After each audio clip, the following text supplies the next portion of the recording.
Okay, so to go over the answer to the Power Strategy 1 question on the previous page, let's look at the chart first. Okay, so here's a chart.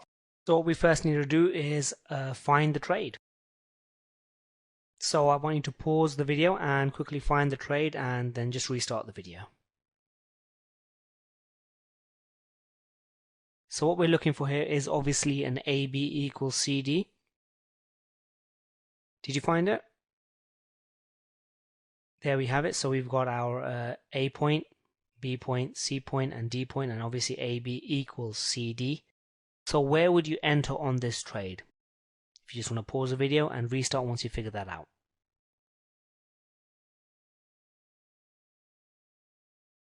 So you're going to be entering, as we discussed in the previous example as well, 25% of the A to B move from point C. So the A to B move is here, and from point C, if it moves up 25% of the A to B move, we want to be entering. So that price is as indicated. That is where we're going to be entering to go long. So we're going to be buying. The A to B to the C is an up move ABCD. So we want to take advantage of that move, knowing that the C to D is going to complete, and so we want to make some money from that. What about placing your stop? Where would you place your stop?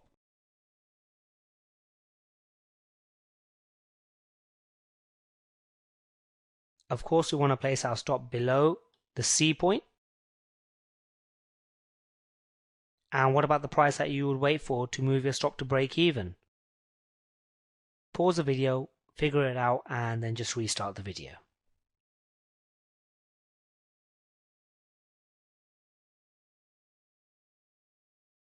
We would want to move our stop to break even at the price indicated. That is 50% of the A to B move. So from point C, 25% is the entry point, and another 25%, which totals 50% of the A to B move from point C, is where you would move your stop to break even. So at this point right here, you would move this stop up to the entry point.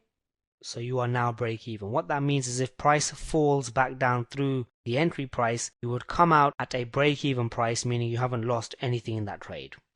So you're protecting your capital, knowing that no matter what happens in the market, you'll either come out at a profit or you come out at break even, which is not losing anything. What about your exit? Where would you exit?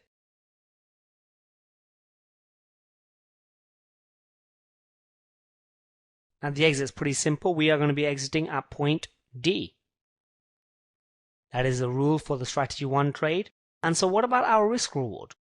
Now, as I discussed before, our risk reward is pretty much the same in the strategy 1 trades. We've got a 25% between the stop and the entry, and we've got a 75% between the exit and the entry. That makes a risk reward of 3 to 1.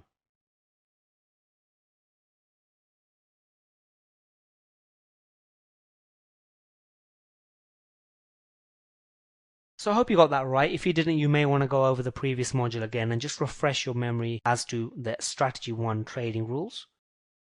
If you did, then please continue over to the next page and we'll go through another example.